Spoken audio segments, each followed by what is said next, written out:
أقوى وأغرب عملية تهريب مصاري صارت بتاريخ البشرية بطريقة ما بتتخيلها ومستحيل أصلا تفكر فيها.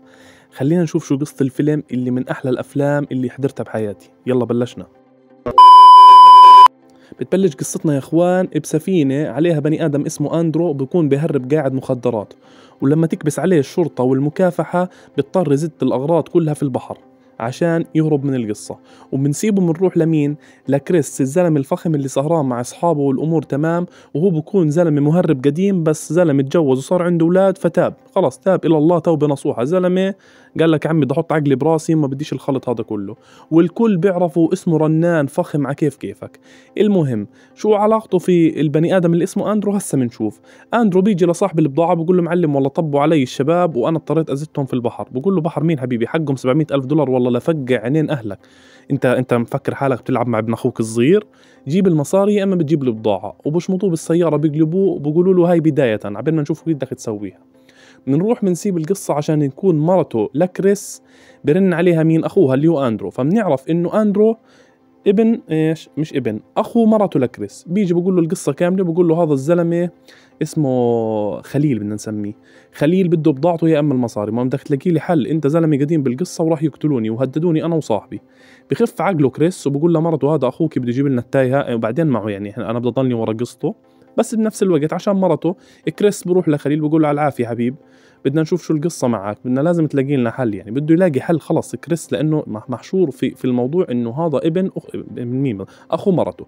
بروح لمين؟ لخليل بقول له حبيبي البضاعة حقها 700 ألف دولار، أنا بسامحش أمي في القصة هاي، بدك تلاقي حل، يا بتجيب لي المصاري يا إما بتجيب لي البضاعة يا إما بقتله، يعني عندك ما في حل تاسع، بدك تلاقي كمل.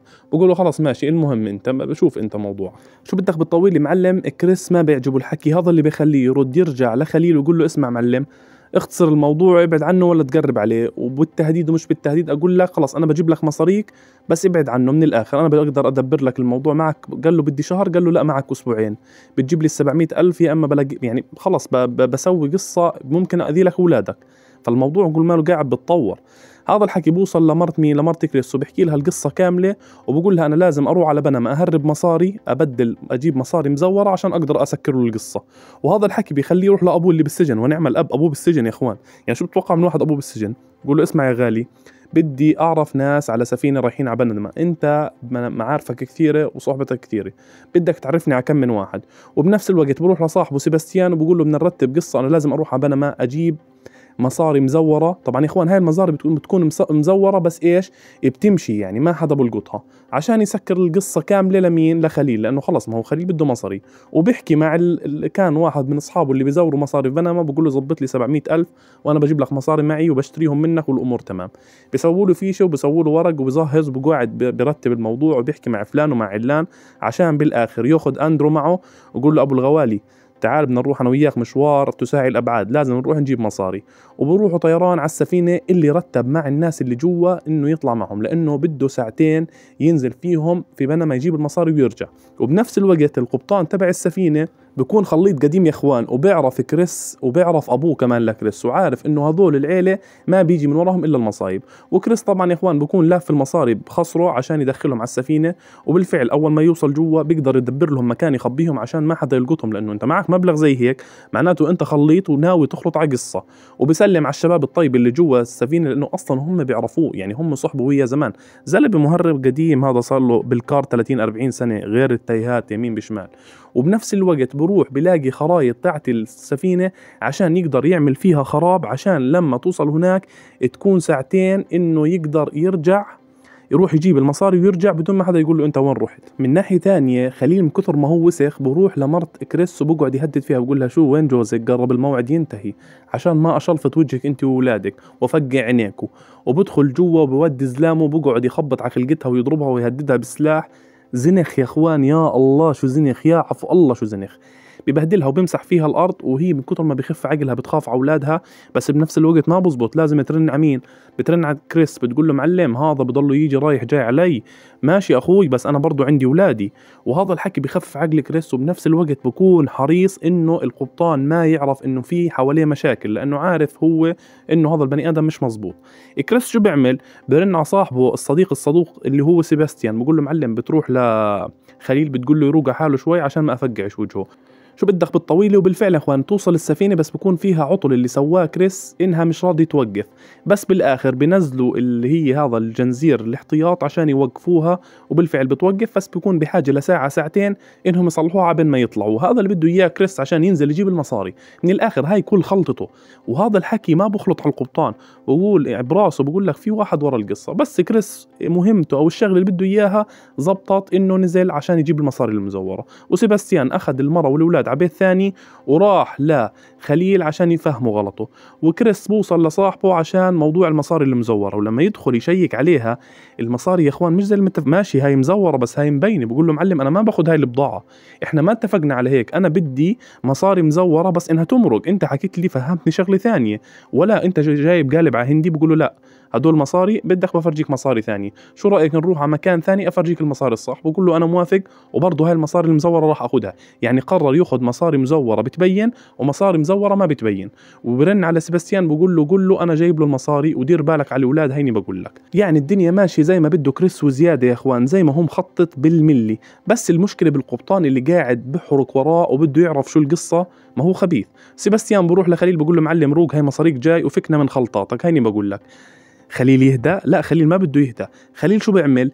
بروح طيران بركب السيارة بركب السيارة بروح على المدرسة اللي فيها ابنه لكريس، بصوره وببعت لمين؟ لأندرو اللي هو أخو مرته واللي موجود مع كريس عند المصاري اللي مزورة. بقول له معلم تاخذ المصاري الحقيقية اللي بدكم تشتروا فيها أو اللي مع كريس وبتروح بتوديها لزلمة معين بدل البضاعة، هذا اللي عندي. أندرو بستنى كريس عبين ما يطلع بنتش البضاعة، ما لوش غير يسمع الكلام لأنه هدده بصورة ابن أخته، قال له راح أقتله.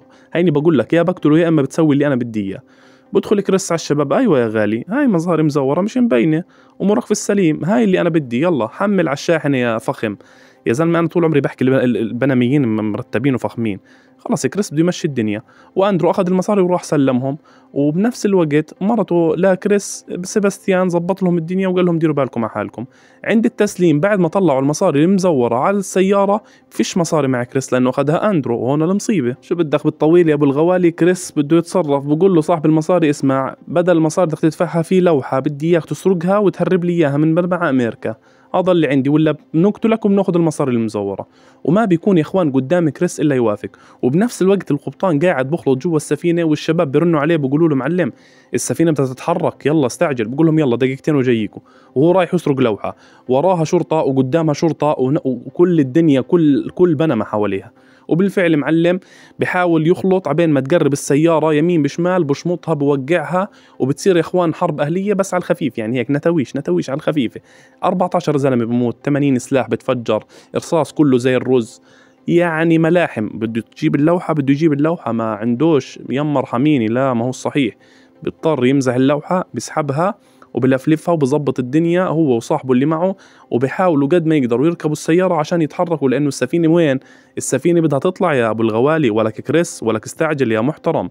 وهذا أندرو روح رايح والله لا ينفخ عينك هسه بس يوصل.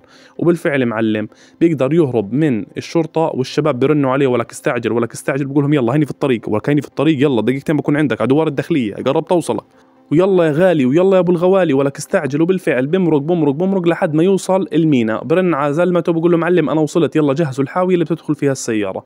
بجهزوا الحاويه برفعوها بالرافعه بتنزل جوا السفينه.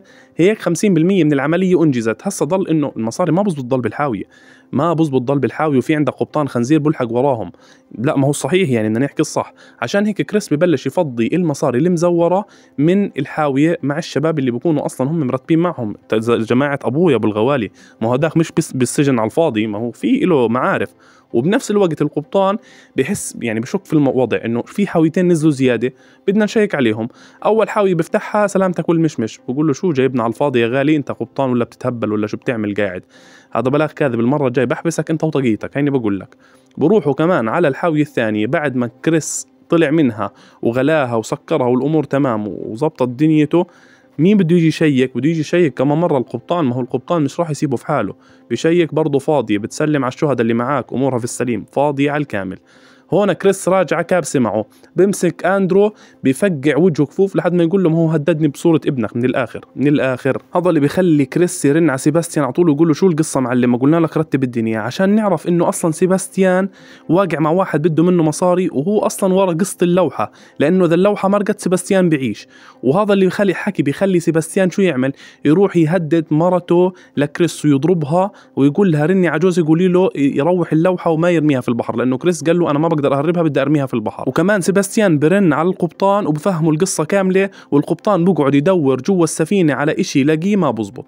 الضرب اللي بضربها سيباستيان لمرته بقتلها وفكرها ماتت، وبلفها وبقرر إنه يرميها ويدفنها. ولما يرجعوا الشباب على الوطن بسلام بيجي بشمط خليل بقول له تعال معلم يا غالي بدي أفهمك شغلة، بأخذوا بسلموا المصاري المزورة وبوقعوا هو والقبطان بالسجن، لأنه الشرطة بتلقط المصاري المزورة تاعتهم. وبروح لسيباستيان بفقع وجهه وبقول له وينها، بقول له أنا قتلتها ودفنتها، وبقتله خلص بفجروا شو مالك مرتي، لحد ما يرن على تليفونها يلاقي سيباستيان حاططها بصب الجواد بده يصبها، لففها بكيس وبده يصبها. وبالفعل بوديها على المستشفى، بتكون لسه عايشة، وبتكون المصاري المزورة اللي ما بتنكشف رميها الغالي كريس في البحر بطريقة خرافية ومحدد اللوكيشن. وبكون سيباستيان في السجن لأنه ورا ما في السجن ومعاه المصاري ومعاه اللوحة وعايش الدنيا مليونير.